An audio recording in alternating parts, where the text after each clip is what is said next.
Y relacionado con esto, el objetivo que nos impulsó a hacer este frente patriota con el camarada Biondini es un objetivo que el nacionalismo le debe a la patria, porque siempre, al igual que toda la sociedad argentina, somos individualistas y nos cuesta mucho bajar el ego y neutralizar todos los defectos que tiene la condición humana. Y durante toda nuestra existencia hemos bregado por esta unión. Así que gracias a Dios hemos concretado hoy una nueva expresión, una nueva opción, que es el Partido Nacionalista, a través del Frente Patriota. Así que esa es la finalidad con la cual nosotros nos vamos a presentar en las próximas elecciones, más allá del resultado electoral. Es decir, lo que estamos buscando es instalar un partido nacionalista que diga sus verdades en el marco de esta democracia tan defectuosa. Bueno, una vez hecha esta presentación, te quiero decir, Enrique, que ya empezaron a llegar los mensajes. Fíjate, pocos minutos de transmisión. Inés Galrod se unió, Juan Carlos Sandoy, Juan Carlos, amigo de provincia de Buenos Aires, allá un gran organizador político y también camarada del ejército argentino. Inés Galrod, buen día, saludos, muy buen programa. Bueno, pasamos al doctor Luis Rey, que es nuestro invitado especial. Invitado especial. Muchas gracias. Que ya ha estado varios programas. Estamos preocupados realmente por la situación política, pero fundamentalmente, Luis, no se están dando. Cuando uno ve los videos de hace 3 años y pico, 3 años y medio, que la inflación iba a ser fácil tomarla, que la productividad, me acuerdo otro expresidente que tendría que estar preso, ¿no es cierto?, cuando dijo la revolución productiva, que nos endeudó hasta los tuétanos, como dirían en el campo, y permanentemente nos dijeron que había una luz y que esa luz y esos brotes verdes iban a fructificar. Bueno, una vez dicho todo esto, y podemos hablar una hora seguida de todas las promesas de estos últimos 3 años y medio, ¿cómo encontrar, Luis, realmente? Y te pido una cosa, porque vos sos un hombre de una calidad, ¿no es cierto?, técnica y científica, lo que es la parte económica, que por ahí hay gente que la vez pasada me dijo que si podía eso, transmitirlo al lenguaje sencillo del hombre que está escuchando este programa. Y es un pedido que lo han hecho porque por ahí hablamos, y a mí me ha pasado, y a Enrique lo mismo, por ahí en términos, cuando damos los cursos de geopolítica, estrategia, con términos que son muy propios, característicos, pero lo que no llegábamos a que entendieran. Por eso, Luis, aparte de darte nuevamente la bienvenida, todo tuyo. Muchas gracias por la invitación y un saludo grande a la gente que escucha este programa. Bueno, en primer lugar, lo que tendríamos que decir es que no estamos bien y no vamos a estar bien. Lo peor todavía no llegó. Estamos en la paz previa a una nueva tormenta. El gobierno, el año pasado, en abril, más precisamente 25-26 de abril, tuvo una gran corrida cambiaria, producto del cambio de portafolio, o sea, un cambio de inversión que hicieron algunos grandes operadores. Se menciona que el más importante fue el JP Morgan, que lo que hizo fue convertir inversiones en pesos a dólares e irse. Esa demanda de dólares en los mercados mayoristas provocó una gran corrida cambiaria y junto con esa corrida acompañaron otros muy pocos. Pero ocurre que esos muy pocos movieron notablemente el tipo de cambio y generó una corrida que se traspasó hacia el mes siguiente, en mayo. El gobierno vio que esto era inconsistente, grave, y rápidamente recurrió al auxilio del Fondo Monetario Internacional. Podemos decir que a partir de esa fecha, aunque oficialmente no se haya dicho, nuestro país entró en default. Porque Perdón, repetí desde qué fecha, porque hay grandes, entre comillas, economistas, ya lo conocemos, por su tendencia optimista, facilista, dicen que no estamos en default. Como repetí, Luis, porque esto es clave. En los hechos, cuando el país ya no tiene solvencia para, con sus reservas, cumplir con sus compromisos y eventualmente con los compromisos derivados de la especulación financiera, de renta financiera que está habiendo en este modelo, el país directamente no puede hacer frente con sus propios recursos a esos compromisos. Por lo tanto, recurriendo al Fondo Monetario es recurrir a un tercero, en este caso un organismo internacional de crédito del cual nosotros somos socios. Eso implica que nosotros no estamos cumpliendo con nuestros compromisos como país a través de recursos propios, sino de los 57.400 millones de dólares que nos presta el fondo. Si eso no es default, dígame qué es default. Es decir, nuestro país en estos momentos no está alcanzando solvencia fiscal para cumplir con sus propios compromisos. Y los compromisos de coyuntura que tiene que afrontar nuestro país, desde el año pasado están siendo honrados con el paquete grande de 57.400 millones de dólares que se fue desembolsando por tramos. Por ejemplo, el próximo mes, en el mes de junio, a mediados, vamos a recibir un desembolso de 5.400 millones de dólares. Perdón, ¿cuánto? 5.400 millones de dólares. El próximo mes de julio vamos a recibir. Junio, el próximo mes, usted lo va a ver en los diarios, el fondo va a desembolsar 5.400 millones de dólares. El anterior fue de 10.800 millones de dólares, que prácticamente han quedado a foja cero, porque nuestro país ha perdido en pocos meses más de 10.000 millones de dólares de reservas.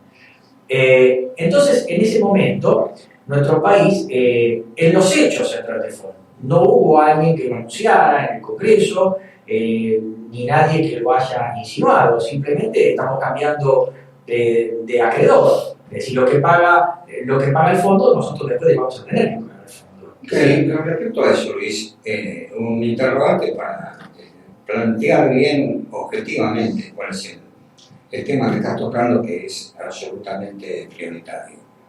Para el año que viene, ¿qué parte del Producto Bruto argentino va a ser considerado para pagar la deuda externa? Bueno, según cálculos actuales, nuestro país, si bien el gobierno anuncia que tiene o va rumbo a un equilibrio del déficit del equilibrio primario, en realidad ese equilibrio primario no es tal.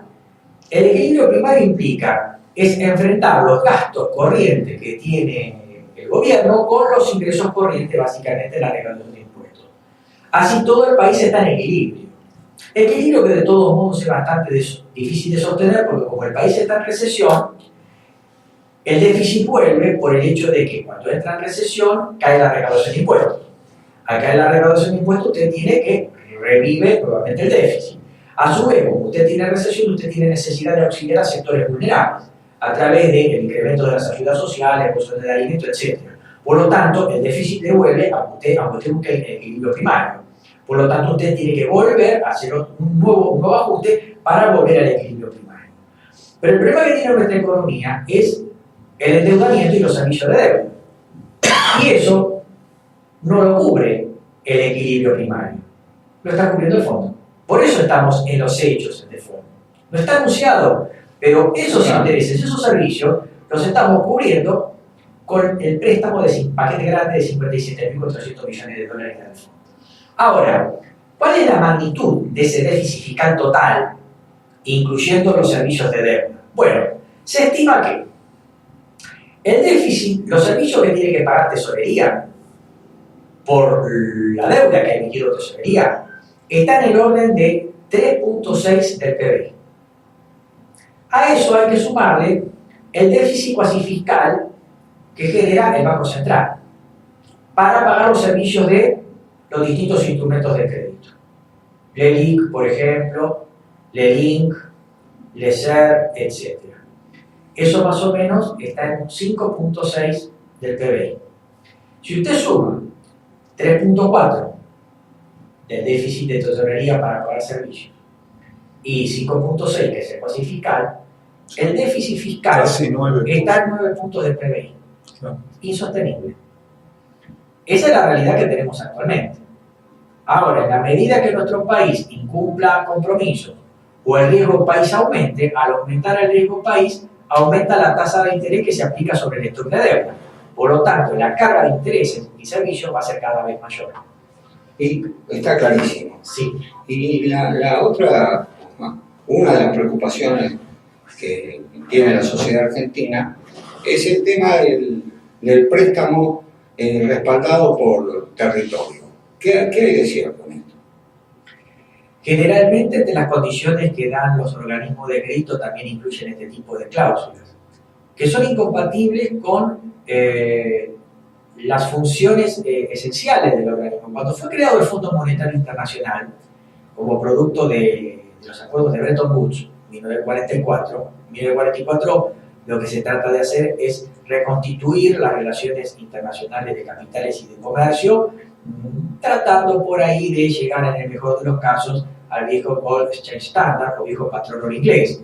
Entonces lo que se trató de hacer en 1944 es tratar primero de crear un banco para la reconstrucción de los países que entraron en el conflicto bélico y eventualmente también otorgar préstamos blandos para pagar para aquellos países que quieran mejorar su infraestructura o países empobrecidos que querían ir al desarrollo. Ahí se crea el Banco Internacional de Reconstrucción y Fomento, el BIF, después de venir el Banco Mundial.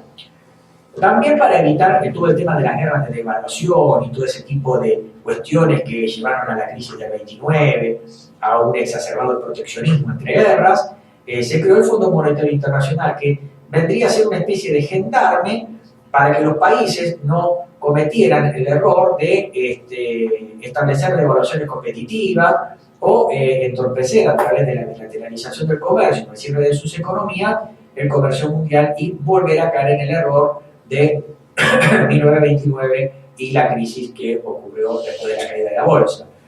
Y el otro organismo que no se creó, pero sí hubo un acuerdo, que era el GATT, el Acuerdo General sobre Aranceles y Tarifas, lo que trataba de hacer es de comenzar un proceso de liberalización del comercio internacional.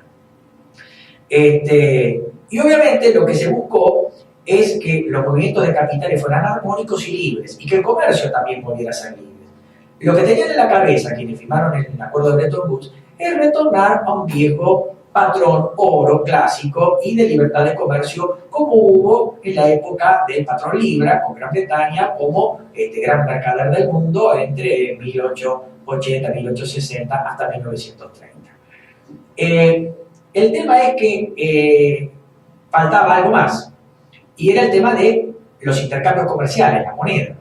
Bueno, ahí tenemos dos vertientes que se contrapusieron. Keynes lo que quería era la constitución de una moneda internacional, el Bancor. Pero su tesis declinó ante la postura del secretario de Tesoro de Estados Unidos, White, que lo que quería era que la moneda internacional fuera el dólar, cosa que así ocurrió. El sistema de Bretton Woods funcionaba con un sistema de tipos de cambio fijos, convertibles a dólar, y el dólar convertible al oro. No vamos a ver los vericuetos de cómo funcionaba el patrón del dólar o de Bretton Woods, pero lo que podemos decir es que funcionó razonablemente bien hasta que finalmente sucumbió en agosto de 1971 en época de la administración Nixon. O sea, Bretton Woods fue en 1944 hasta 1971. Y a partir de ahí no hubo un patrón internacional de comercio sujeto a un patrón dólar. A partir de ese momento, sí tenemos que el Fondo Monetario sigue existiendo, pero con otro rol. El rol que tenía el Fondo Monetario Internacional en el patrón dólar, o sea, en el patrón de en el sistema de Bretton Woods, era velar para que los países no generaran devaluaciones competitivas. De hecho, uno de los elementos que estaban en la Carta Orgánica del Fondo Monetario era impedir que los países unilateralmente aumentaran más del 10% el tipo de cambio. O sea, se les prohibía a los países del sistema de Bretton Woods devaluar más allá del 10% sin autorización del fondo. A partir de la caída de Bretton Woods, en 1971, el fondo suprime esa cláusula y los países pudieron hacer con sus tasas de interés, con su tipo de cambio, lo que quisieron. En realidad, como dice Paul Samuelson, después de Bretton Woods, los países dispararon su tipo de cambio como quien dispara o abre las puertas de un barco para que los marineros borrachos comiencen a dispersarse por la ciudad. Y cada país hizo con los tipos de cambio lo que quiso. Pero la función esencial del Fondo Monetario Internacional era que los países devaluaran competitivamente y también que se evitara el problema de las crisis de balanza de pago. Es decir, cuando un país ya no tiene reservas para respaldar o hacer frente al tipo de cambio. Esa es la función esencial del Fondo Monetario. Ahora, con el tema de los préstamos que otorga el Fondo, hay determinadas condiciones que no tienen nada que ver con los objetivos que tenía el Fondo Monetario, que era que los países no cayeran en default o en crisis de balanza de pago. Por ejemplo, cuestiones que tienen que ver con la administración pública, meterse dentro de los organismos para ver si se recaudan impuestos, si trabajan más o menos los empleados públicos, y una de las cláusulas también es el tema de la soberanía nacional, porque detrás del fondo están los grandes accionistas del fondo, y detrás de los grandes accionistas del fondo está el G7, los grandes países desarrollados del mundo, y el principal país accionista del fondo es Estados Unidos. Por lo tanto, dentro de las condiciones, también hay un correlato respecto de la geopolítica de los países que forman parte del G7 y que son los principales accionistas del fondo. Por lo tanto, indudablemente que detrás de las condiciones hay otro tipo de condiciones que no tienen nada que ver con la economía. Por ejemplo, controles de tasa de natalidad, o eventualmente en la década del 80 se le llegó a ofrecer a Brasil, en la época del presidente Sarney, el canje de deuda por territorio. No creo yo que en la actualidad se llegue a eso, aunque puede ocurrir. Hay países que han cambiado su geografía recientemente, hay países que directamente ya no existen más, empezando por ejemplo Yugoslavia. Por lo tanto, puede ocurrir en algún caso que exista que determinado territorio pueda ser cedido como pulmón de la humanidad, como reserva de agua dulce, o eventualmente a través de las concesiones. Y ahí sí hay un ejemplo. Vaca muerta. No, pero aparte en el marco internacional, Grecia ha tenido que vender unas cuantas islas. Exactamente. De hecho, vendió el yate que era neonazi, pero también ha privatizado islas, ha vendido islas. Y eso es ceder la soberanía nacional. Así que no es... Existe. El peligro existe. Yo creo que puede existir para países pequeños y muy débiles, de bajo nivel de institucionalidad, puede ocurrir eso. Y eso coincide con nosotros. En realidad, ya antes de que nosotros cayéramos en default, de hecho, ya existe. Hay enormes territorios de la Patagonia que están de dueños extranjeros, como son de acá. El acuífero guaraní también es otro caso en donde el país directamente pierde soberanía a mano de un benefactor que compra una parte de la provincia, la cerca, no deja entrar a nadie, diciendo que bueno, ahí se está haciendo una reserva natural. Claro, pero ¿cómo se explica, por ejemplo? O las bases militares que los países ceden, como nosotros las hemos cedido a China, dentro del marco que el gobierno anterior firmó con China para el otorgamiento del SWAT de $10.000 millones, actualmente $20.000 millones, en donde se ha cedido una base militar a China, en donde el Estado argentino no puede ejercer soberanía. Y también bases norteamericanas que con el pretexto humanitario están instaladas precisamente en los lugares estratégicos desde el punto de vista de la riqueza argentina. Tal cual. O también un falso discurso que viene desde el nuevo orden mundial de que los países de baja institucionalización son corruptos, incapaces de cuidar su soberanía, sus recursos naturales, pesqueros, histícolas, etcétera. Entonces es necesario colocar a una burocracia que tienda a preservar esos territorios o esos recursos en beneficio de toda la humanidad. Y eso es lo que está haciendo el gobierno de Macri ahora, custodiando los intereses de los ingleses, por ejemplo, con el tema Malvinas. Bueno, para nosotros es una pérdida de soberanía. Es un virrey. Ceder esos territorios que son importantes de riqueza histícola. Claro, digamos, es importante reflexionar sobre la última directiva estratégica de este gobierno, cuando se hacen las hipótesis de conflicto y los conflictos que puede tener nuestra sociedad, elude el tema de Malvinas. Al contrario, estamos cediendo la pesca y el petróleo de nuestro mar otra vez al enemigo histórico, que tiene ocupadas las tierras irredentas. Y es una paradoja porque precisamente en este momento es donde Gran Bretaña realmente está muy débil. Exactamente. En este momento la diplomacia argentina debería actuar con un sólido discurso y con una fuerte agresividad en las arenas internacionales porque Gran Bretaña está débil. Está saliendo de la Unión Europea, sus empresas se están yendo mal. De hecho quieren revertir la decisión. Con el Brexit le costó la renuncia a la... Está cayendo, la señora May. Las empresas británicas se están yendo. Ya las Islas Malvinas no pertenecen al mapa de la Unión Europea, y esto es muy importante porque en Naciones Unidas los países europeos que pertenecen a la Unión Europea votaban con los británicos porque en el mapa de la Unión Europea estaban las Islas Malvinas y ya no están más. Claro. Por lo tanto, se ha roto ahí una unión monolítica de criterio de votación en Naciones Unidas por parte de los países europeos. Hay partes del reino que se quieren separar, los escoceses se quieren separar, los galeses también. Está que Irlanda del Norte quiere volver a Irlanda. Irlanda del Norte, católica, tan perseguida por los británicos, quieren volver a unirse con Irlanda. O sea que la situación británica es muy endeble, es muy sensible. Y yo creo que ahí nosotros deberíamos ponernos muy fuertes y muy duros para hacerles morder el polvo a los británicos en las arenas internacionales. Sin embargo, parece que está todo bien y estamos tratando a Gran Bretaña como una potencia y como un ejército que recién nos ha vencido, cediéndole franquicias, territorios, empresas histícolas, etc. Bueno, yo primero quiero, a ver si se alcanza a ver en la cámara.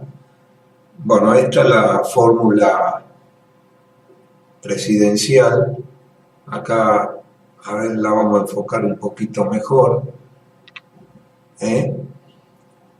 Y en la cual está el doctor Alejandro Biondini y el teniente coronel Enrique Venturino.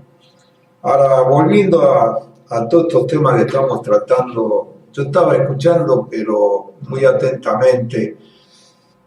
Me acuerdo, estaba en un programa de radio, en una M, cuando fueron las voladuras de las Torres Gemelas, ¿no? Saliendo al aire, y justamente estaba leyendo un artículo del que fue premio Nobel de Economía y a su vez fue presidente del Banco Mundial, del Fondo Monetario Internacional, ¿no es cierto? Stiglitz, Joseph Stiglitz. Y quedé impresionado porque todo lo que vos estabas diciendo, Luis, de que no son solamente créditos que vienen a sanear, entre comillas, la economía argentina o de cualquier país del mundo. Y me acuerdo que en ese momento habían tres situaciones muy difíciles, que eran Rusia, Grecia y Turquía. Y leyendo un poquito más lo que este hombre, por supuesto, ya no pertenecía al Banco Mundial, no pertenecía al fondo, ya, y se ve que le agarró un remordimiento de conciencia, no sé, pasa eso, cuando le pagan bien, dicen el libreto que le imponen, pero después digamos, se ve que no pueden dormir o no se sienten a gusto porque lo han, digamos, usado con beneficio, pero lo han usado en esto. Entonces, ¿qué decía? Que en el caso de estas naciones variaban entre 95 a 100 y pico de condicionamiento que el fondo exigía a la par del préstamo. Y me acuerdo que menciona también a la Argentina, porque el que le hace el reportaje le dice, y en el caso de la Argentina, porque estábamos pasando 2001 justamente por una situación, digamos, algo mejor que lo que estamos pasando ahora, con todo lo que conllevó, ¿no? Entonces le decía, ¿y la Argentina? Y le dice, la Argentina tiene que cumplir 103 condiciones. 103 condiciones. Entonces le decía, pero esas condiciones tienen que ver con el crédito, tienen que ver con lo financiero, tienen que ver... Le dice, no. Ahí hay imposiciones como de control de la natalidad, políticas de género, todo lo que está cumpliendo todos estos nefastos gobiernos que tenemos. O sea, eso le puede dar un porcentaje menor, mucho menor en cuanto a la usura internacional exige, pero por el otro lado le está vaciando la sociedad, o sea, le está prostituyendo su sociedad y su relación natural inclusive. Entonces le meten esas políticas que llevan al desastre, como nos explica que habiendo votado el Congreso desfavorablemente, por ejemplo, contra el aborto, ¿no es cierto?, libre y gratuito, volvieran otra vez a la carga y van a volver a la carga de nuevo. ¿Por qué? Esto está fomentado el mismo gobierno, porque el gobierno tiene que, digamos, de alguna forma cumplir eso, ¿no es cierto? Por eso yo creo que esto es lo que noto en la incongruencia de los progresistas, izquierdistas, que por un lado salen a quemar banderas, yanqui, por supuesto la inglesa nunca aparece, ¿no? Qué raro, la inglesa nunca aparece, siempre va a las otras banderas, sobre todo la yanqui.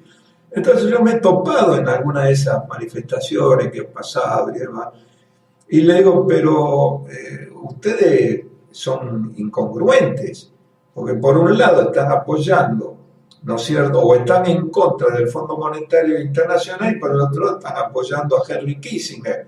Me dice, ¿cómo a Henry Kissinger? ¿Qué tiene que ver?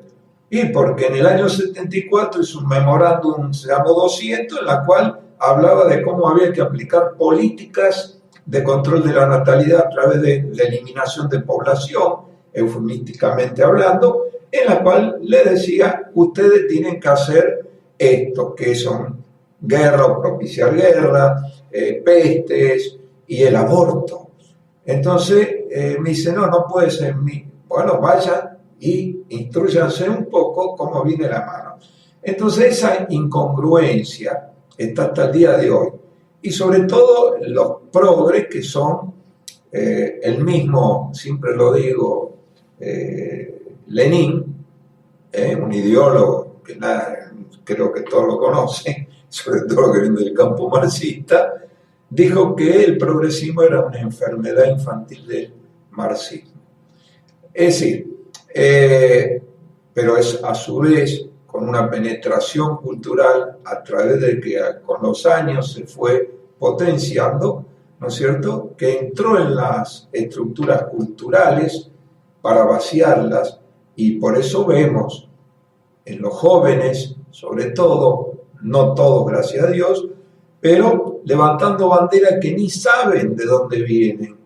Es decir, y que si se pusieran a investigar o a pensar un minuto, se darían cuenta que tienen que ver justamente, como decíamos, con lo que por el otro lado defenestran, critican, con el Fondo Monetario, el Banco Mundial. Esos préstamos no son gratuitos. Es decir, tiene que cumplir esas cláusulas. Por eso, en esta, digamos, devenir de la Argentina, yo la pregunta y se la hago a los dos. Enrique está accionando y está trabajando en la faz política y muy, digamos, por los principios que nosotros manejamos. Y a ambos yo les pregunto, primero, ¿hay solución a esto? Y segundo, ¿qué política, digamos, tenemos? Porque esto no lo dicen ninguno de los dirigentes políticos, ni economistas conocidos. ¿Tenemos posibilidad de que la Argentina concrete estas cosas? Bueno, yo le cedo a Luis esta pregunta porque es evidentemente económica, por un lado, ¿no es cierto?, en proyecto. Entonces lo escuchamos a Luis. Sí, si bien es cierto que existe un programa económico que se puede aplicar, tendiente a reindustrializar el país, que nuestro país recobre protagonismo a nivel mundial a través de lo que, por ejemplo, llamamos el modelo liderado por exportaciones, que es un modelo que no es original, se aplicó en países como la Alemania de posguerra, Japón de posguerra, Corea del Sur, Brasil década del 60 y del 70, China, actualmente hasta la reciente crisis económica, en donde ha cambiado un poco su modelo de crecimiento y lo ha endogenizado, los nuevos países industriales del sudeste asiático, Vietnam, son países que se han desarrollado a partir de la búsqueda del mercado mundial y de la exportación de los productos tradicionales, en nuestro caso, granos y carnes, pero también en la exportación de productos no tradicionales con valor agregado, automotriz, metalmecánico, autopartes, comunicaciones, agroindustria.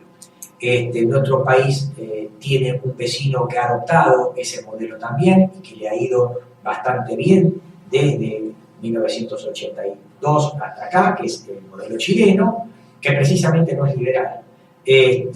Por lo tanto, es un modelo al que debemos aspirar. Eso en lo económico. Pero de nada sirve adoptar este tipo de modelo que debe combinar, por un lado, disciplina fiscal para generar superávit, para poder pagar los compromisos de deuda que en su momento se han tenido. Segundo, para mantener un tipo de cambio alto a largo plazo, para que genere competitividad en la economía, para que pueda colocar razonablemente bien sus productos en los mercados internacionales. Eso va a generar un fuerte flujo de inversión local y de acumulación local de capitales que se van a destinar a esos fines productivos de producción de valor agregado y exportación. El valor agregado va a absorber mano de obra calificada y bien remunerada y también va a integrar a todo el sistema educativo, de educación técnica, de artes y oficios que se debe proyectar, reencauzar y relanzar, y también a nuestro complejo universitario. Pero para eso se necesita algo más. Acá, en este programa, que ha sido protagonista del mismo, el general Racana, dice que esto es solo economía y hay que reconocerlo. Yo como economista tengo que reconocer que esto es meramente instrumental. Hay que ir a lo macro. Y lo macro es lo ideológico. Nuestro pueblo no está preparado para estos cambios fundamentales y fundacionales. Seguimos votando lo malo a lo peor y después cambiar de lo peor a lo malo. Y como acá dice el teniente coronel, estamos en un estado fallido, donde sí tenemos un mapa y una soberanía, un poder ejecutivo que se elige 4 años, pero en realidad no tenemos un gobierno sustentable. Tenemos un presidente. Por ejemplo, en las próximas elecciones se están tratando de saber quién va a ser el próximo presidente. Cuando el problema no está en elegir presidente, el problema está en gobernar. Y no podemos gobernar si no tenemos lo macro, si no tenemos ideología y si no tenemos un élite que guía la política económica. La política económica es un instrumento de la política. Si no tenemos política, si no tenemos objetivos de largo plazo, no podemos hacer nada. Y eso lo decía acá también desde el punto de vista estratégico el general Racana, ¿no es cierto? Si no tenemos ideología, no tenemos permeabilidad de una élite que trate de tomar lo bueno de afuera para adaptarlo a la realidad nacional, de nada sirve. Una política económica es errática. Nosotros tenemos que ir a lo fundamental, es trabajar sobre lo estratégico, sobre la élite gobernante. Y en el año 1994 yo tuve como maestro a Ronaldo Ferrer. Y nos hizo un duro diagnóstico. Él decía que los grandes procesos virtuosos de los países siempre tienen al lado una élite, para bien o para mal. Entonces nos decían en ese curso de política económica argentina: Revolución Francesa, tírenme nombres de la élite gobernante de aquella época. Y bueno, nosotros lanzamos Danton, Marat, Saint-Just, etcétera, etcétera, Lafayette. Muy bien, muy bien. Revolución rusa, para bien o para mal, tírenme la élite. Estaba Lenin, estaba Trotsky, estaba Bukharin, estaba Prorachensky. Perfecto, muy bien, muy bien. Generación del 80, y bueno, viste Sarmiento, Avellaneda, Mitterrand, muy bien, muy bien, muy bien. 1994. Argentina 1994, tírenme la élite gobernante. Silencio. Silencio, y estábamos en 1994. Y yo este ejercicio lo hago por mis alumnos. Les digo, tírenme ahora, Argentina, 2019, la futura élite gobernante, 5 personas. Y lo que logro en el curso es un silencio de los alumnos. Entonces me parece que ahí está el problema. Qué buena comparación, Enrique. No tengo mucho que decir. Brillante este diagnóstico de Luis. Esa es la tarea que todos, y ojalá todos los partidos políticos, escucharan, ¿no es cierto? Por ejemplo, la experiencia del general Racana, amigo y participante de todo lo nuestro. Sí, que hoy no está porque cambiamos el día por la huelga, entonces.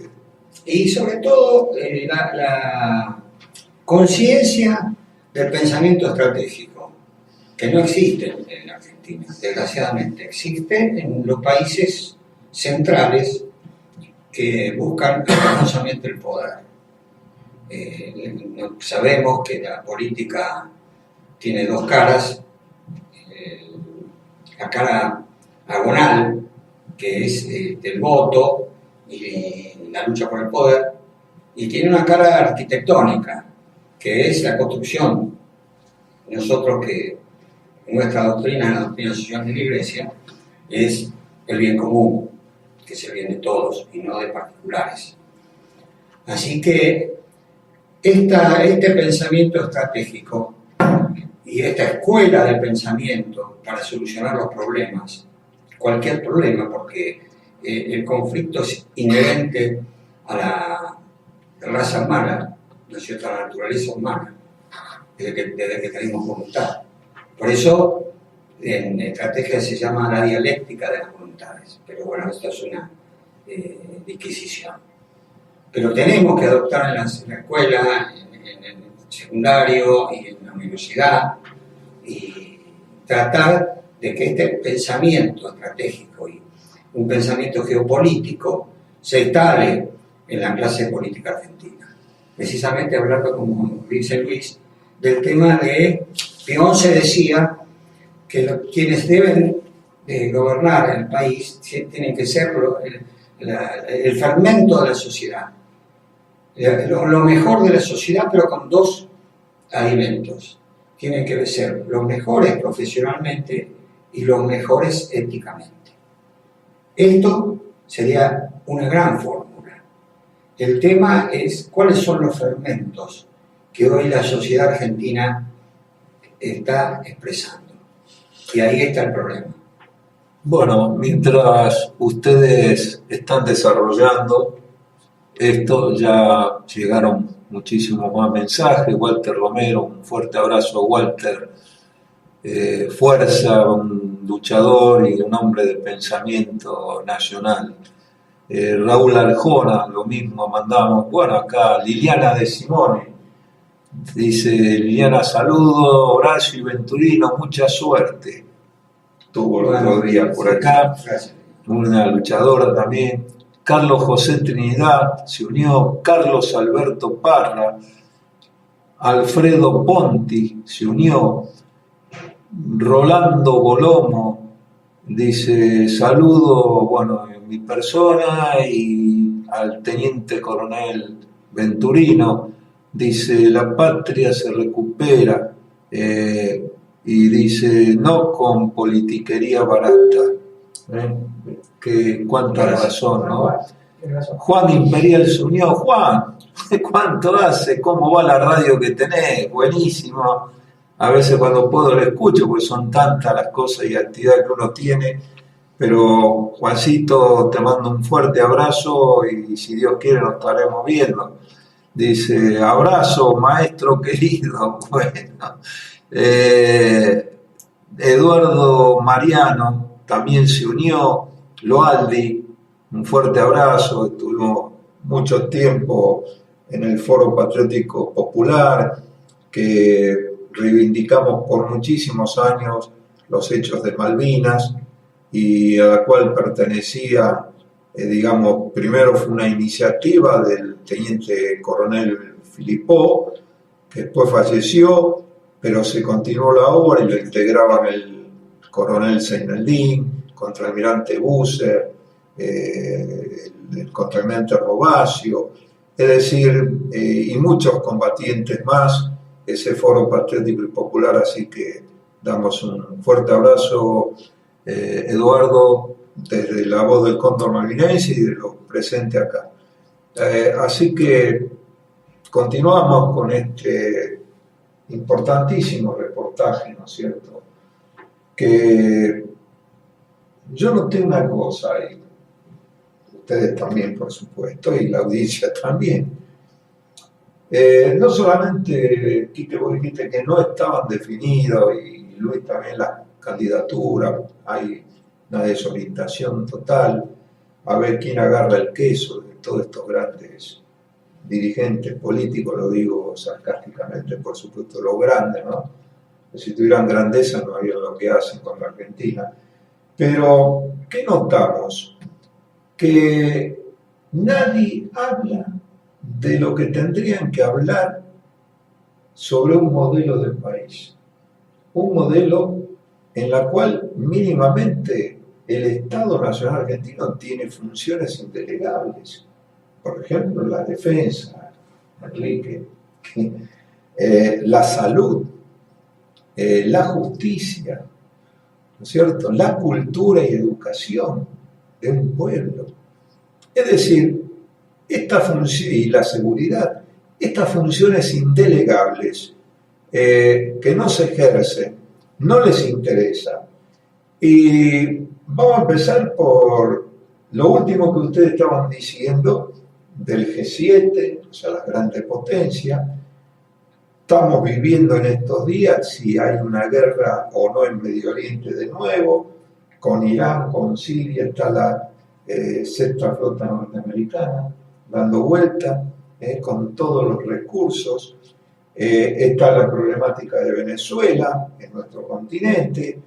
Es decir, todo esto demuestra que la imposición que hagamos de estos organismos internacionales, inclusive las mismas Naciones Unidas, lo vimos en la Guerra de Malvinas, con los 5 grandes que conformaban y conforman, digamos, el comité que se llama de seguridad de las Naciones Unidas, que son los que realmente deciden si hay guerra o hay paz en el mundo. Y la Argentina lo vivió, teniendo todo el derecho, inclusive teniendo todas las avales, reivindicaciones de las mismas Naciones Unidas, en las famosas resoluciones, la última, en pleno conflicto, todas estas resoluciones, la más famosa, la 1965, en la cual le da los derechos históricos, jurídicos y demás a la Argentina, y en la cual también le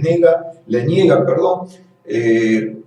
lo que gozan los ingleses, sobre decir que tienen derecho cuando no hay ningún derecho, porque la población y un gobierno fue trasplantado, fue sacado del territorio. Entonces no pueden hablar de esa reivindicación de que es una población, por más que lleven 5 generaciones, no sé cuántas, pero no es válido porque fue erradicada esa población argentina.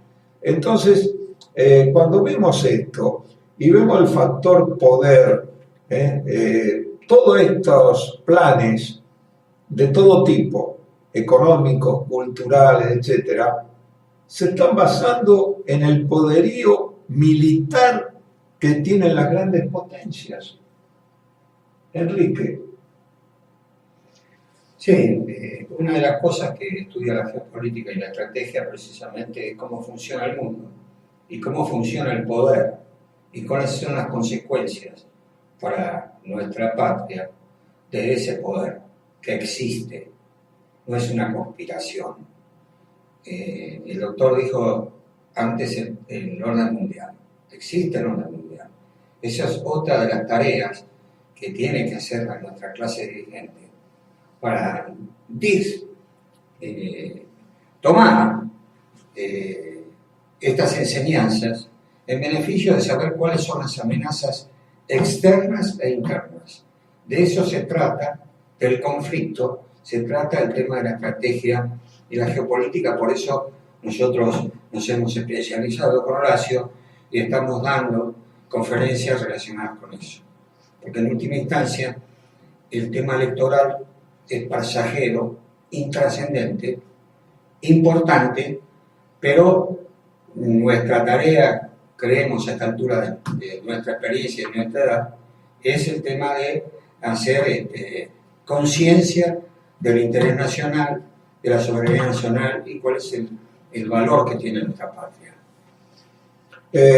Luis, vos como un economista especializado y muy especializado, en general en la sociedad, ¿no es cierto?, está internalizado que los economistas que el sistema pone en el tapete, que aparecen en los grandes medios, los reportajes, son gente que es incapaz de pensar en lo nacional, que es incapaz de pensar en una grandeza, de enriquecer a la nación para que esa torta, en vez de ser chiquita, sea más grande y la distribución sea mayor entre los habitantes, porque ese es el simbolismo, no sé lo que tiene. Y lo decimos acá y lo vamos a ratificar eso. Vos sos un hombre que no solamente conoce en profundidad todo esto, como ya se ha manifestado hoy en los reportajes anteriores sobre economía, desenvolvimiento de un proyecto económico en la Argentina, sino que también tiene una cosmovisión, ¿no es cierto? ¿Cómo se puede hacer, ¿no?, para que esto también vaya llegando? Sos profesor, tenés alumnos, me imagino que te deben escuchar, como nos pasa por ahí a nosotros, Enrique, en los cursos de geopolítica, gente que se interesa. Vos ves que hay, digamos, sobre todo en los jóvenes, un cambio en eso. Porque por ahí estamos mirando de una óptica que nosotros pensamos que es lo mejor de todo y resulta que después la realidad es esa. En realidad, complementando con mi anterior intervención, el tema nos parece muy luctuoso aparentemente. Habíamos dicho que en nuestro país lo que carece es principalmente de una élite. Mi visión es un poco más bien hegeliana o paretiana. La historia la mueve las élites. Un país es iluminado, pasa a ser un plus ultra en el concierto de los países o del concierto internacional por su élite. Más allá de que tengo una monarquía, tengo una democracia o tengo una aristocracia. La famosa categoría de Montesquieu, las puras, la monarquía, la deviación a la tiranía, la aristocracia, deviación a la oligarquía, democracia, deviación de demagogia. Detrás de todo está el élite. De hecho, le digo a mis alumnos, el sistema democrático no debe ser para nosotros un sistema de vida, como por ejemplo por ahí un político como Alfonsín lo trataba de decir, no, porque no somos todos iguales, no hacemos todo lo mismo, por lo tanto no podemos obtener los mismos resultados. Somos todos distintos y existe un orden natural en donde hay gente mejor, hay gente mediocre y hay gente peor. Por lo tanto, lo que tiene que hacer un país es llevar a la cúspide a sus mejores hombres, como decía recién el teniente coronel.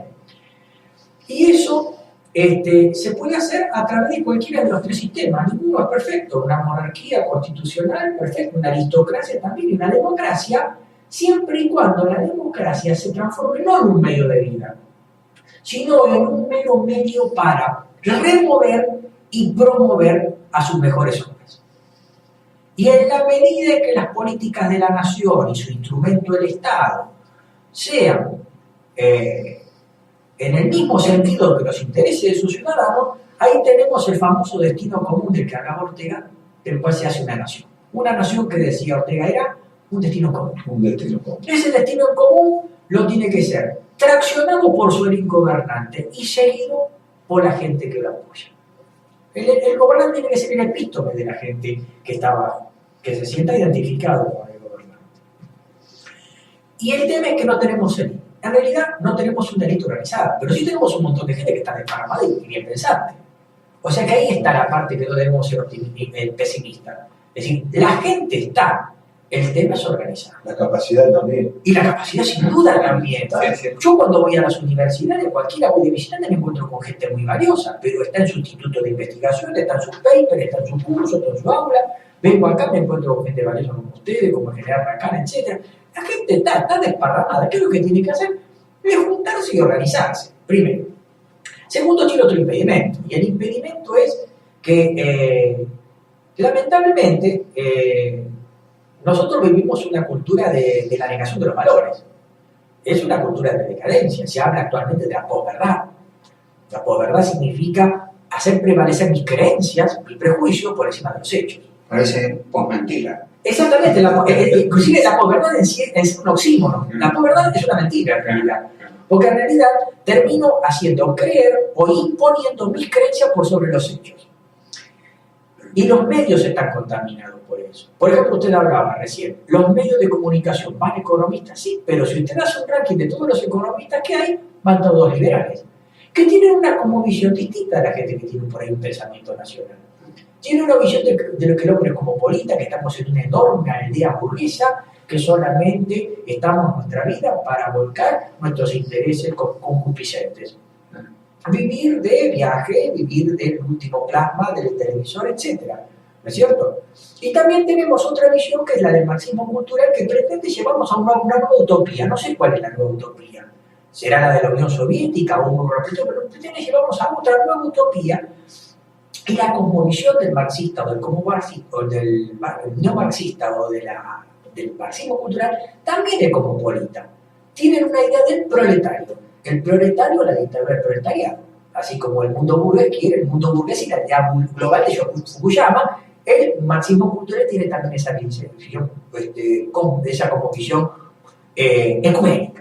Proletarios del mundo único. Exacto, como el mundo burgués, ¿no es cierto? El mundo burgués es la idea global de Fukuyama. ¿Sabes lo que pasa?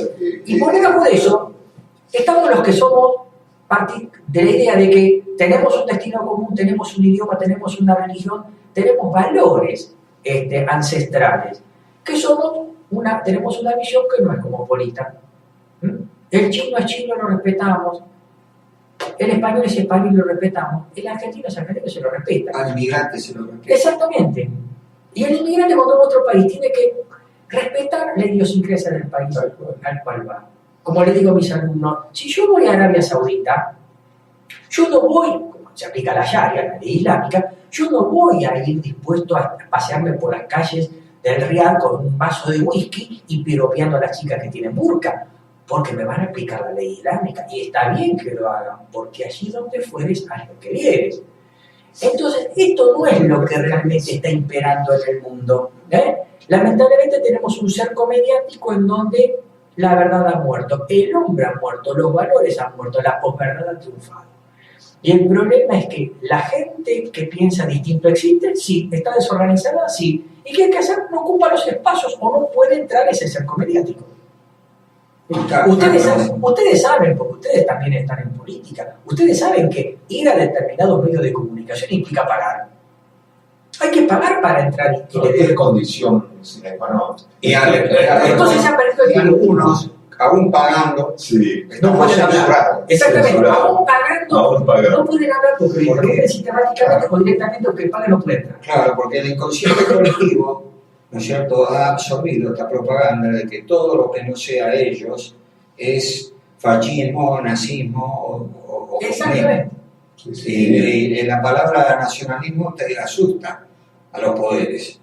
Pero el nacionalismo es débil en el sentido de que tiene dos grandes corrientes que lo aplastan, que es el pensamiento único del liberalismo decimonómico y su entente, Sí. y el marxismo, ahora cultural y su entente.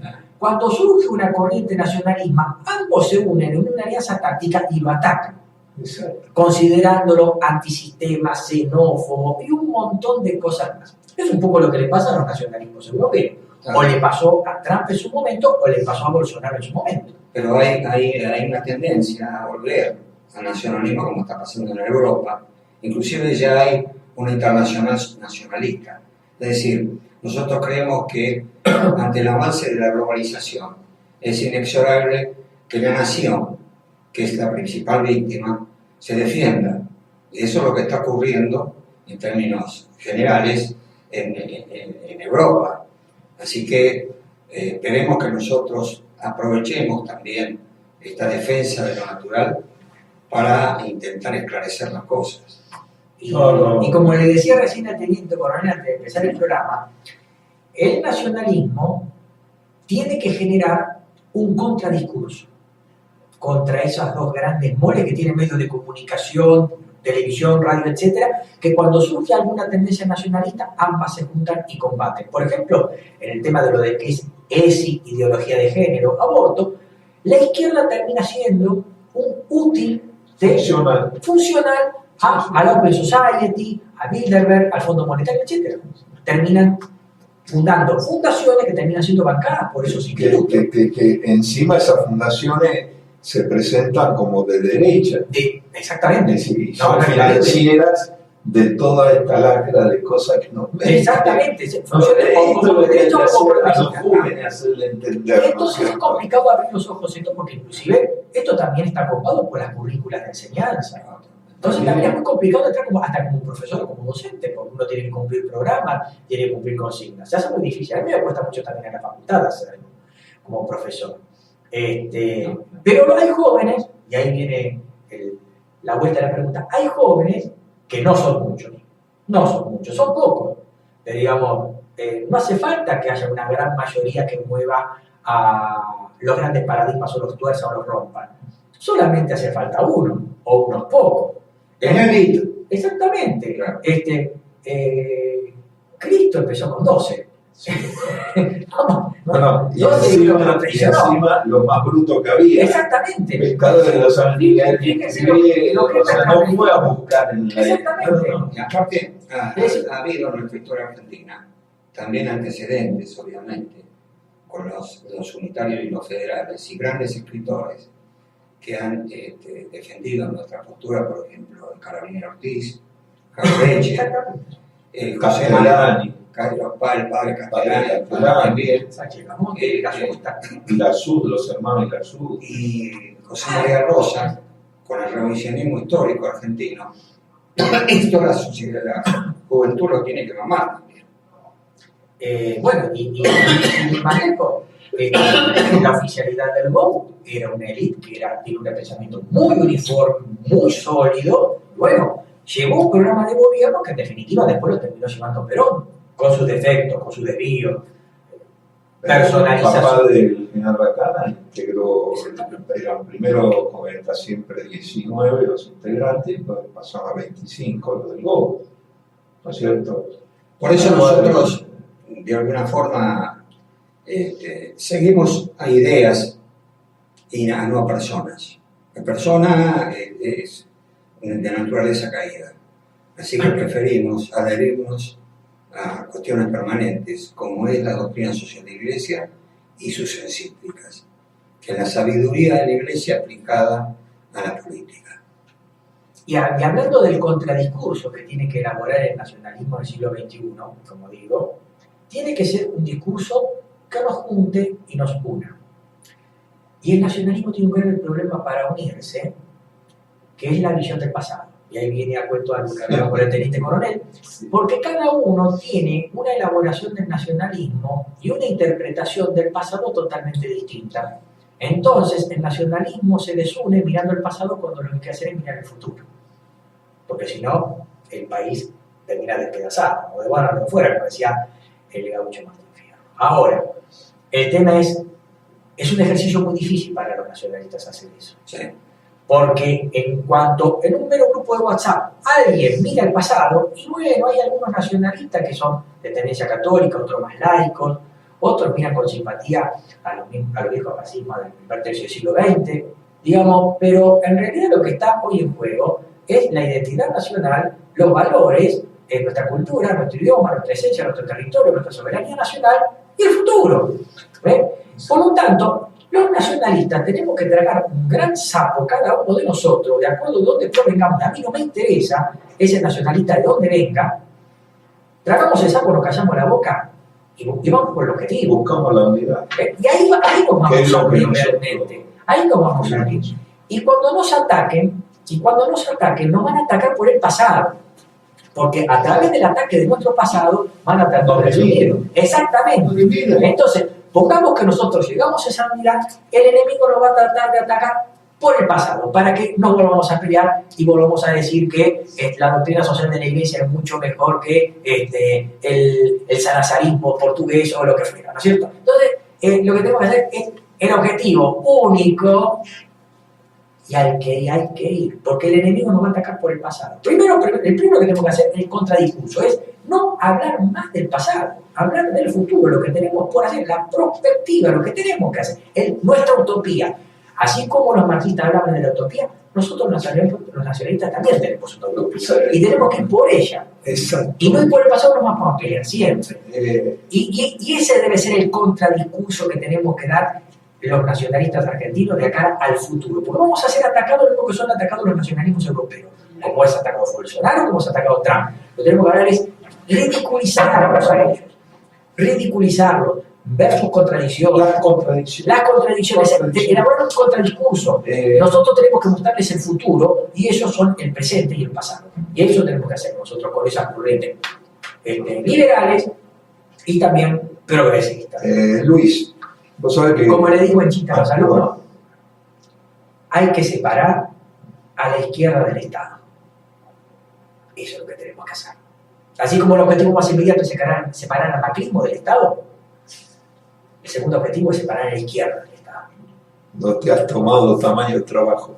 Pero vos sabés que mientras vos estabas hablando y esto, y me acordaba, bueno, del segundo libro que escribí de los protocolos de la corona británica y estrategia angloamericana, 1859 se crea, ¿no es cierto?, en Inglaterra, en Londres, el Instituto Antropológico Inglés, el Real Instituto Antropológico Inglés, así se denominaba, que puede pasar desapercibido, pero cuando, y lo pongo textualmente, es una carilla y media, los fundamentos, los leitmotiv de la creación.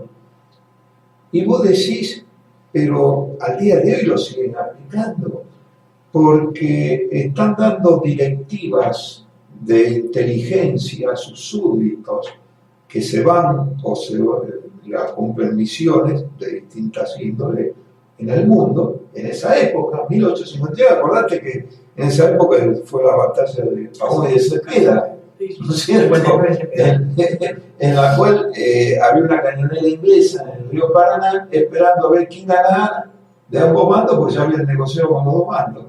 Entonces, porque no se entendía y no se entiende que ahí está la clave de todo el desarrollo que tienen en esa habilidad de enfrentar, de dividir, no tienen, digamos, amigos, tienen intereses que defender. Pero me llama la atención con qué lujo de detalle describe o le dan directivas, como decía. Por ejemplo, conocer todo en un pueblo, ¿no es cierto? Su situación religiosa, las sectas, los cultos, de la sociedad, de cómo se llevan los matrimonios, cómo se llevan los padres con los hijos con los padres. Es una cosa que vos decís, pero parece escrita ayer. Y en eso hay que incidir para adherir a la sociedad. Entonces, ahí es donde viene lo que vos estás diciendo. Es decir, podemos tener, yo tuve varios grandes profesores de historia, uno fue Gabriel Puente, en mi época, Bravarizani, revisionistas, todo en esa época empezaba cuando uno era joven. Pero, solo cuando nos daban los hechos por ahí reales, decían, y si tienen dudas, no me crean, vayan al archivo histórico. Y empezamos a entender de que, había mucho que rever en ese revisionismo histórico para llegar a la verdad. Pero eso hay que tomarlo como un dato para hoy o mañana decir, bueno, la Argentina se va acercando cada vez más a su identidad, ¿sí? Pero no para que sea motivo de discusión, de pelea, como ha pasado. Yo he visto, y Enrique, vos también han visto cómo se han dividido grupos humanos, ¿no es cierto? Y se han enfrentado por digamos, no, porque acá el que hizo la Revolución de Mayo fue fulano, el otro, pero se hizo. Nadie habla que se hizo. Es decir, se hizo. Y es inexorable. Es decir, la historia es inexorable. Es inexorable, exacto. Por ejemplo, en los grupos nacionalistas que frecuento, son grandes amigos, gente honorable, tenemos un sector que son los hispanoamericanistas, que tienen una visión del nacionalismo hispánico. A esa persona usted le pregunta, ¿quién fue el padre de la patria? Y él le dice, Carlos V, Felipe II y Santiago de Liniers. San Martín, Belgrano, etcétera, son todas agentes ingleses y traidores. Así sí que. Totalmente. ¿Cómo compatibilizar eso? Y no conozco, pero también existen los iberoamericanistas que lo que pretenden es la unificación de la corona de España y Portugal y una gran nación desde el Río Grande, México, hasta Tierra del Fuego, incluyendo Brasil. Luis, no quiero meter ningún ingrediente de discordia, pero hay alguien que dijo hace poco que su ídolo fue Mandela, Nelson Mandela. Dejémoslo ahí. Pero eso es pasado, es como. Pero aparte, teniendo, como vos decís, un San Martín, un Belgrano, un Güemes, combatieron de las invasiones inglesas, porque todos ellos se fueron a las invasiones inglesas, menos San Martín, que sí estaba en España luchando por el poder napoleónico. Güemes abordó un barco ahí en Retiro. Fue el único hecho histórico caballería, de la caballería a bordo de un barco. Donde está la torre de donde está justo la torre, qué casualidad, ¿no es cierto? Wow. Y está el barco todavía, porque la veleta es el barco, es el yutín. Exactamente. Sí. Bueno, y todo esto, teniendo esto, que esta rica historia, que tampoco son los próceres santos, por todo, también se ha idealizado de que eran perfectos. Pero eran seres humanos. Pero humanos. fue una época historiográfica en donde el prócer se lo veía como una especie de vicario de Dios. Entonces, pero fue una época, una visión, una cosmovisión de aquella época. Bueno. Sí, muy laica, así de. Claro, yo coincido con Luis que tenemos que hacer el esfuerzo, sobre todo los viejos, nosotros, que siempre nos recuerdan. ¿Dónde están acá? Pero hoy hay tanta concurrencia para Pero realmente hay que hacer un esfuerzo para, obviamente, tener el pasado que nos indica hacia dónde vamos, pero hay que hacer un esfuerzo para la utopía. Estoy completamente de acuerdo en no perder ningún tiempo, porque todo el tiempo es necesario, precisamente para construir la patria.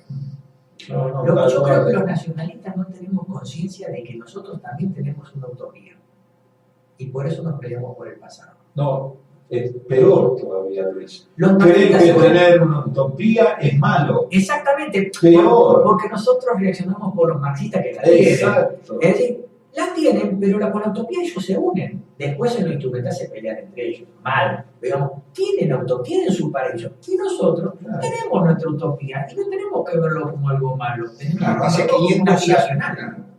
Hace 500 años Tomás Moro escribió la utopía. Sí. ¿Y qué era la utopía? La utopía es que el futuro, en el futuro está la felicidad. ¿Sí? Pero el mundo, a través de las distintas civilizaciones, ha tenido distintas utopías. Pero hay autores que dicen que hoy, sociólogos muy importantes, que dicen que hoy esa utopía no la encuentran en el futuro. Esto es importantísimo desde el punto de vista sociológico. Es decir, ¿qué es el futuro? No es utopía, es ocupación, guerra, es todo lo contrario al bienestar de la sociedad. Entonces, miran al pasado, ¿cierto? Y magnifican el pasado. Así que este también es otra película. Por eso, creo que es una de las causas de la vuelta al nacionalismo, en Europa sobre todo. Añoran, ya que el futuro no le da nada, añoran un pasado que a lo mejor está sobrevaluado en el idealismo. Pero creo que es un tema que habría que analizarlo también. Y también creo, Enrique, que hay un gran desaliento por parte del hombre moderno, sobre todo en los países centrales europeos, de que el discurso de la globalización no le llegó y al contrario le perjudicó. El norteamericano medio, hace 30 años atrás, quedó obnubilado por el discurso del fin de la historia y de la globalización. Hoy en día ese señor no tiene trabajo, cuando hace muchos años era un operario calificado en una industria automotriz, que es el que vota Trump. Entonces, y encima se le viene con una idea de que todos somos iguales, que debemos ser unas maquinitas de producir para consumir. El progresismo, la concupiscencia, un mundo sin espiritualidad, y en un mundo donde me dicen que a mí me van a tratar del mismo modo legalmente un inglés que a un español, cuando en realidad tenemos que tener leyes distintas porque tenemos idiosincrasia distinta. Que fíjese, hace unos años atrás lo que se trató de hacer en Europa era una constitución europea y se plebiscitó y en Francia perdió, el otro país perdió, tuvieron que parar con ese proyecto.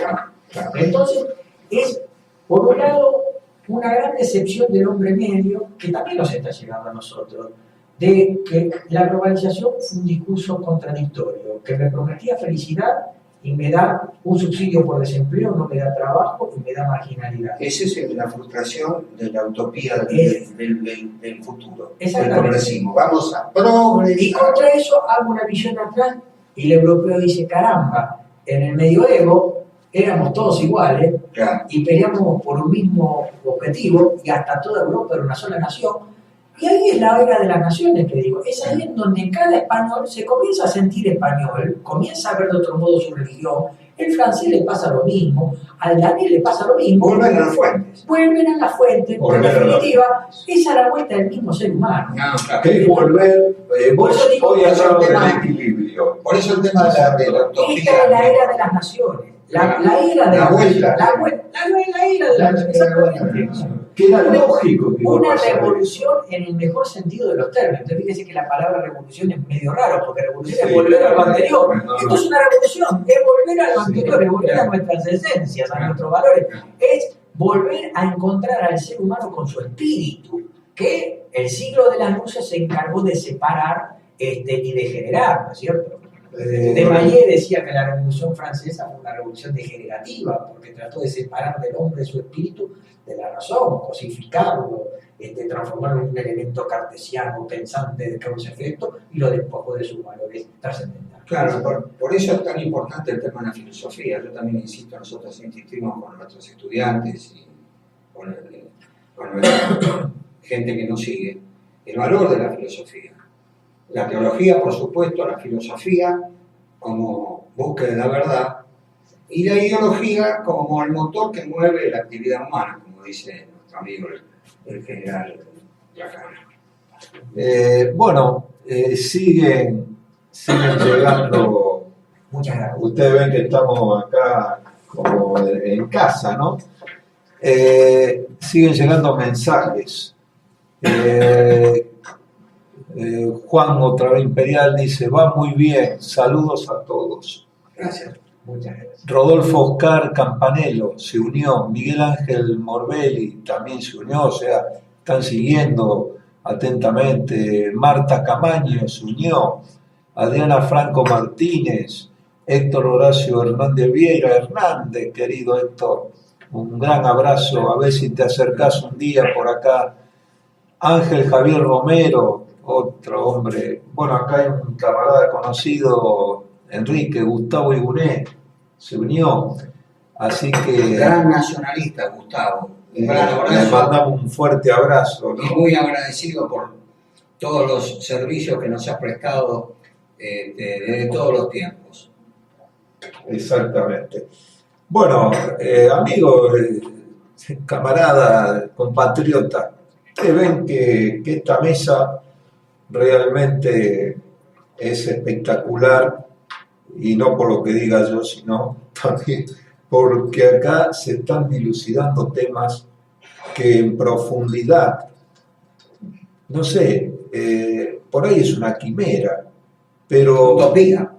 No, utopía es lo sano, pero digo que quimera porque es lo que pretendemos que muchos dirigentes pudieran hacer estos debates, podrían sentarse en una mesa y que le den el tiempo necesario, ¿no es cierto?, para que se debata todo eso y en profundidad. Entonces, el que está del otro lado, como acá, mirando, viéndonos, escuchándonos, porque estamos en una triple función, en Facebook, en YouTube y en la radio en audio, se dé cuenta de que hay valores. Es decir, si queremos salir del pozo en esta encrucijada, que no es la primera vez que la Argentina se encuentra en ella, históricamente, ha pasado, pero han tenido los hombres capaces para llevarlo adelante.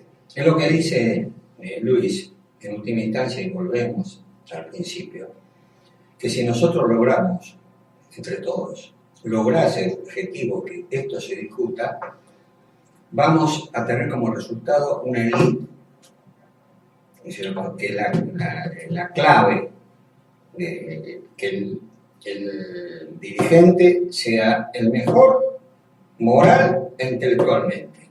Y ahí vamos, como decía Pionce, vamos a tener una sociedad imperfecta, porque es producto de la naturaleza humana, que es imperfecto, pero del orden natural, ¿o correcto? Puedo hacer una disquisición. Y lo lindo de todo esto, que por ahí lo dije, pero quedó medio disimulado, es que hay jovencitos que les está interesando el tema. No son muchos, son pocos, pero lo ven como algo distinto, como un contradiscurso que a ellos les resulta atractivo y coherente. Y se acercan.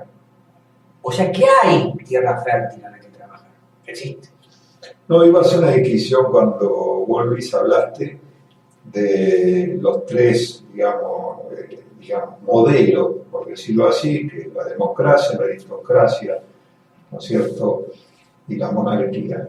Y yo cuando damos los cursos les pregunto cuál es, digamos, si eso tiene aplicabilidad en la tierra, y todos contestan que no, o tenés una o tenés la otra, como entes, digamos, hasta a veces antagónicos, ¿no? Entonces yo digo, acá la única institución que lleva a cabo esas tres, digamos, composición es la Iglesia. La Iglesia tiene monarquía, tiene aristocracia y tiene democracia. Es más, le digo a los alumnos y se sorprenden, es la única monarquía absoluta que hay en el mundo. Exacto. Porque todo el mundo de la monarquía absoluta es algo terrible, horrible, claro, obviamente, porque quedamos imbuidos con las ideas de la Revolución Francesa que terminó con una monarquía absoluta. Le digo, bueno, ustedes quieren ver un ejemplo de monarquía absoluta en donde al rey ni siquiera lo eligen los súbditos, sino una aristocracia. Sino una aristocracia de 111 cardenales que están esparcidos en el mundo, van y lo eligen, y el ciudadano del Vaticano lo que hace es pagar impuestos porque a su rey, que es el Papa, no lo eligen más que 111 cardenales. Bueno, es el Vaticano y funciona bastante bien. Y funciona por eso, Que también me acordaba de Tiene eso. sus cosas. Tiene su cosa, obviamente. No, Porque está la naturaleza caída del ser humano. Pero ese es un tema teológico que es muy interesante para analizar desde el punto de vista filosófico también, ¿no? Pero, Horacio, también el tema es ese, más allá de la aristocracia, la monarquía o la democracia, lo importante es la élite. Estados Unidos tiene democracia, sí, pero tiene una élite. Brasil, la India es la democracia más grande del mundo, pero tiene la élite. Lo importante es eso, la élite. Detrás de un rey o de los comunes o los lores está la élite, punto. Es decir, después el tema de cómo se organice un Estado de acuerdo a sus instituciones o tradiciones puede ser un consejo de ancianos, puede ser una aristocracia, puede ser una monarquía, una democracia. La tribu tenía naturalmente al cacique, Exacto. que era El cacique. El Y cacique. el consejo de ancianos. Y el consejo de ancianos. Así. Claro. O sea, lo más tribal en la Exactamente. historia de la tribu, Exactamente. Una autoridad. es decir, valga la redundancia, tenían un consejo de ancianos. O Roma el Senado, En que cambio, es la gente más grande. acá, hablar de ya de cierta edad es para tirarlo, dice, por la ventana, porque no sirve con toda esa experiencia acumulada, que eso es un desperdicio de todo tipo, ¿no es cierto? ¿Qué es para analizar? Bueno, ¿qué más podemos agregar? En la próxima.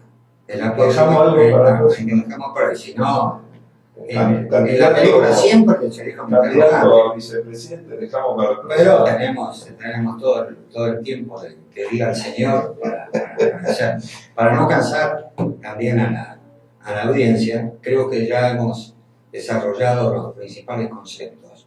Luis, Sí, Luis. Yo no te voy a creer. Por ejemplo, en el caso de Roma, el Senado. Roma es un ejemplo muy claro. exacto. Los abogados estudiamos una materia muy importante que es derecho romano, en donde usted fíjese Roma todo lo que duró, ¿cuánto tiempo? Desde el siglo VIII a.C. hasta 1453. Y tenía una magistratura que era impecable, el cursus honorum, el hecho de que una magistratura tenía que ser interrumpida y la persona volver al llano sin ningún tipo de elección por un par de años para volver.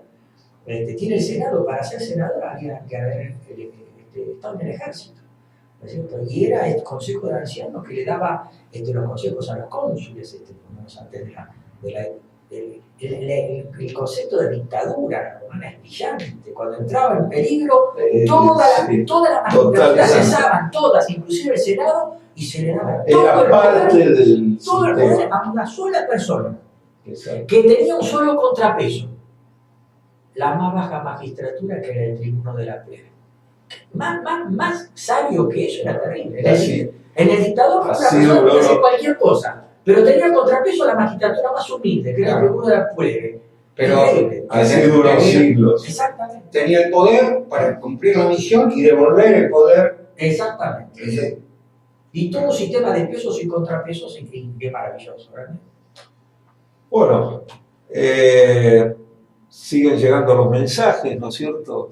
Jorge Alberto Goin se unió, Leonardo Canosa, y no me cabe duda porque también en YouTube estoy viendo que hay muchos mensajes que han llegado, y por supuesto cuando después se difunda, porque esto se retransmite, vamos a tener como siempre muchas sorpresas.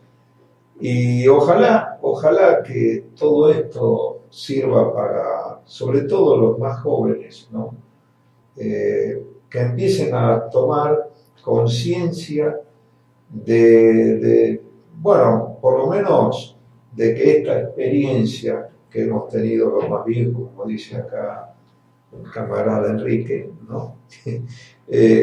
También la podamos transmitir, y que a ustedes dicen que lo mejor es tener experiencia en cabeza ajena, porque si uno vive golpeándose no le gusta. Ahora, cuando es parte de ser sabio, tener esa experiencia en cabezas ajenas. Dice que la experiencia llega tarde y cuesta mucho. Y cuesta mucho.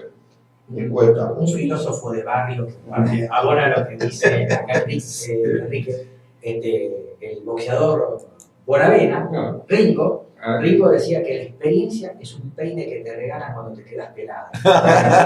Y en parte es así porque los sabios, porque generalmente la experiencia uno no la toma, no sigue los consejos y uno termina siendo víctima de los propios errores por no escuchar a la gente que con experiencia uno lo ha aconsejado bien. ¿No es lo que pasa eso? Qué bueno. Bueno, no sé si para ir finalizando, hoy hicimos un programa muy especial. Ayer fue el Día del Ejército Argentino. Nació con la patria, ¿no? Y el día 29 de mayo se firmó el decreto en la Junta de Creación del Ejército Argentino. Y también en la historia nacional no hubo hecho, acontecimiento importante que no estuviera presente. Por eso hablar de denigrar, luego en lo que se amplió en las Fuerzas Armadas, pero como, digamos, columna vertebral esa que empezó el Ejército Argentino, en distinto, inclusive hasta en lo tecnológico, los desarrollos, siempre fue pionero. Y ver en lo que nos han sumido, en la indefensión, en todo esto que estamos hablando, la Argentina no ejerce el mínimo derecho de defensa, no estamos diciendo de ir a atacar, la Argentina tiene una historia guerrera, es decir, Malvinas fue una reacción natural después de 149 años de injusticia, por eso el pueblo argentino distinguió, y menos mal que distinguió eso. Por eso evocar al ejército argentino es evocar a la patria. Y fíjense, no le fue bien por culpa de muchos canallas en la Argentina, dirigentes, inclusive algunos uniformados, no le fue bien al ejército. Pregunto, ¿le fue bien a la patria? Tampoco. Es para pensar. Es decir, aquellos que están permanentemente, insidiosamente, con la disolución, se ha llegado a discutir hace pocos tiempos, no hace mucho, de la necesidad de tener o no ejército. Es una cosa de loco. Esto es alguien que, no sé, se dopó mal, se drogó mal. No, que intencionalmente al daño al poder. Porque no hay nación soberana, independiente, que tome decisiones, inclusive no hay diplomacia si no tiene un ejército atrás que respalde. La nación, Estado y ejército, es con natural. Yo le digo siempre a los alumnos, en la arena internacional hay una suerte de darwinismo social, es así, exacto, sin duda. País que sobrevive es aquel que tiene o una buena economía o un buen ejército o ambos. China tiene las dos cosas, Estados Unidos tiene las dos cosas, Japón no tiene ejército, pero tiene una gran economía. O países como China, India o los que forman parte del club nuclear. Tienen ejército, tienen su bomba atómica y tienen su economía. Nosotros no tenemos ni bomba atómica, no tenemos economía y perseguimos a nuestro ejército. Pobre el destino de nuestro país. Pobre. Pensar que en el siglo pasado la Argentina, fin del siglo pasado, podría haber tenido todo eso. Están condicionados. Y llegó a tener en mediados, principios de la década del 50, llegó a tener, estar entre los 6 primeros ejércitos del mundo. Exacto.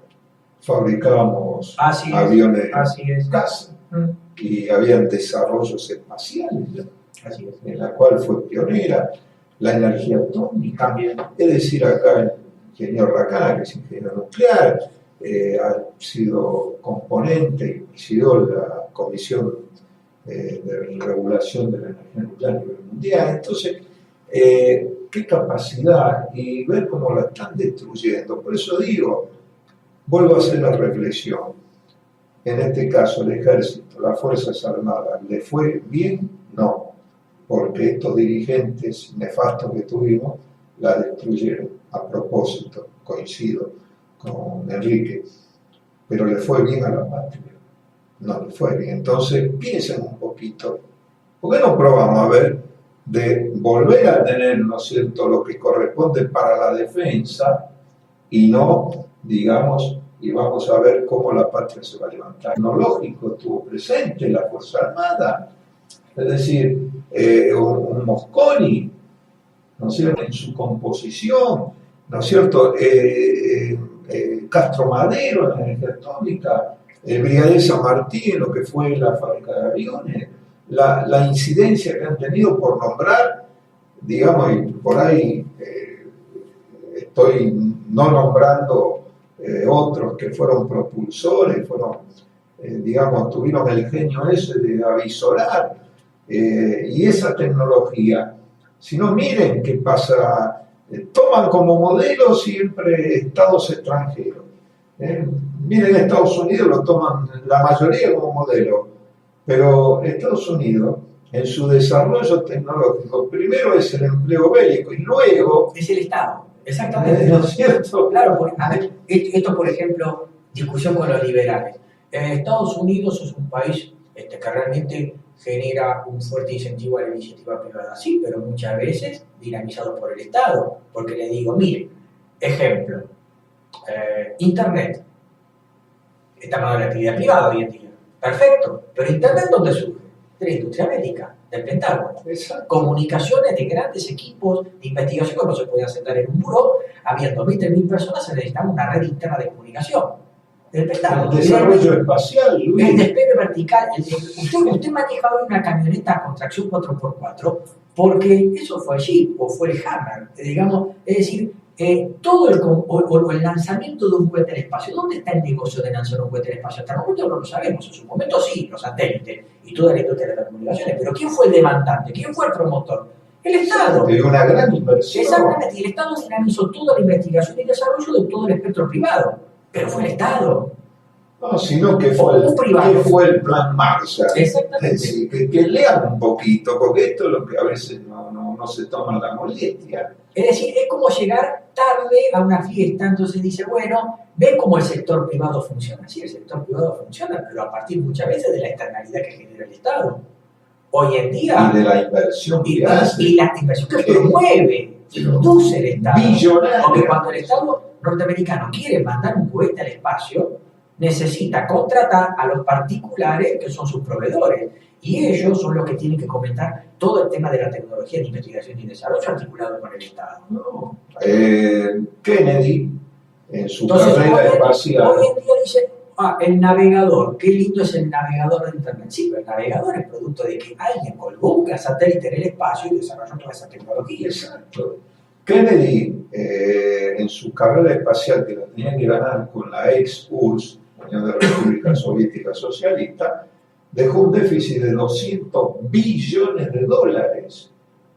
12 billones de dólares en esa carrera. Y no le interesó, porque sabía que se jugaba el destino.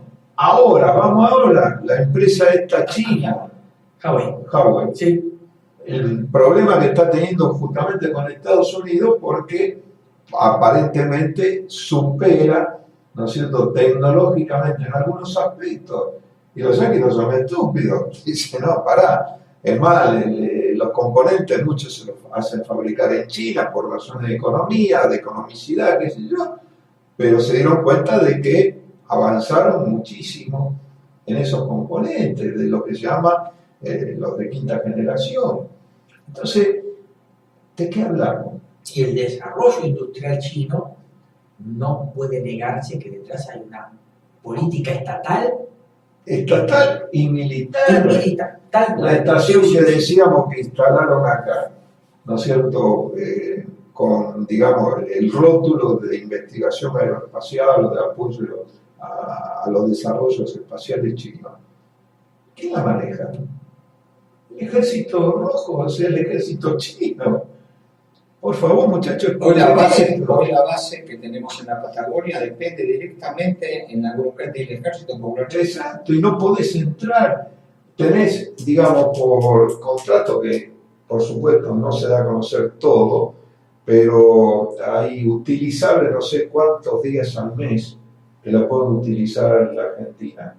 Pero me imagino, cuando entras ahí, venís acá, tenés el tiempo atrás, tenés todos los controles. No, es un cuento. Es un cuento. Bueno, Así que bueno. nos vamos y gracias Luis, como siempre, valorar. Bueno, Enrique. Un saludo para todos. Gracias. Vamos a irnos, entre otras cosas, con esto que caracterizó justamente el Día del Ejército Argentino. Me retiro porque me voy emocionando. Ya lo que... Yo estoy escapado de la oficina, ustedes lo saben.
Estimados amigos, ¿quiénes somos? ¿Hacia dónde vamos? Nuestros pioneros, nuestra identidad, lo que no se cuenta, la verdad de nuestra Argentina, la voz del cóndor malvinense, con la conducción de Horacio Ricciardelli y su equipo, por Frecuencia Cóndor, la voz del pensamiento nacional.